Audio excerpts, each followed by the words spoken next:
유우키를 무고했던 밀키가 잠수 탔다는데 이번엔 또 무슨 일일까? 밀키는 사건이 무고로 밝혀진 후에도 라이브 방송을 진행했다. 이 방송에서 그녀는 유우키가 자신을 고소한 것이 부당하다고 주장하며 자신이 피해자라는 논리를 내세웠다.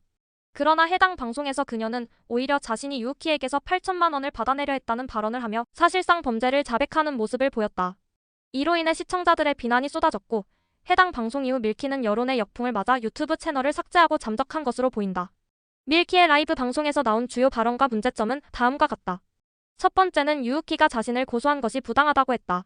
하지만 그녀는 명백한 무고를 저질렀고 이에 대한 법적 책임을 져야 한다.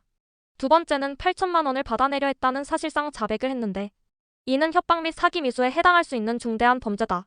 또한 무고죄를 통해 합의금을 받아내려 했음을 명백하게 보여주는 증거가 될 수 있다.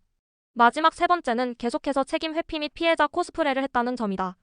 밀키는 방송에서 자신의 잘못을 인정하기보다는 장난스러운 태도를 보였으며 시청자들의 비판이 거세지자 울면서 자살하면 어쩌냐는 등의 발언으로 동정을 유도하려 했다.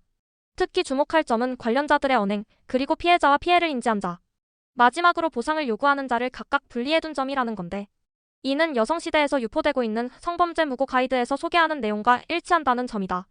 밀키는 사건 당시 자신이 술에 취해 심신미약 상태였으며 A씨를 통해 자신이 성추행을 당했다고 들었다고 주장했는데 이러한 무고 매뉴얼에도 피해 당시 자신이 심신상실, 한거불능 상태였음을 입증할 것을 강조하고 있다.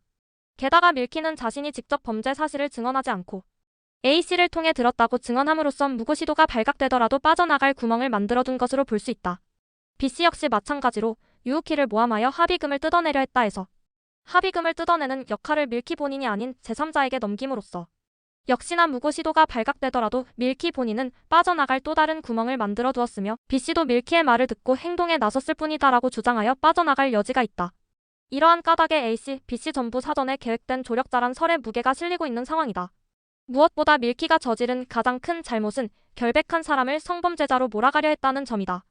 성범죄 무고는 단순한 거짓말이 아니라 한 사람의 인생을 송두리째 망칠 수 있는 중대한 범죄다. 이런 잘못된 행동은 실제 성범죄 피해자들의 목소리를 흐리게 만들고 무고로 인해 억울한 피해자가 양산되는 악순환을 초래한다. 더불어 이렇게 허위신고로 사법체계를 남용하게 되면 실질적인 범죄 수사가 어려워질 수밖에 없기 때문에 진짜로 피해를 입은 사람들이 더 큰 피해를 받게 된다.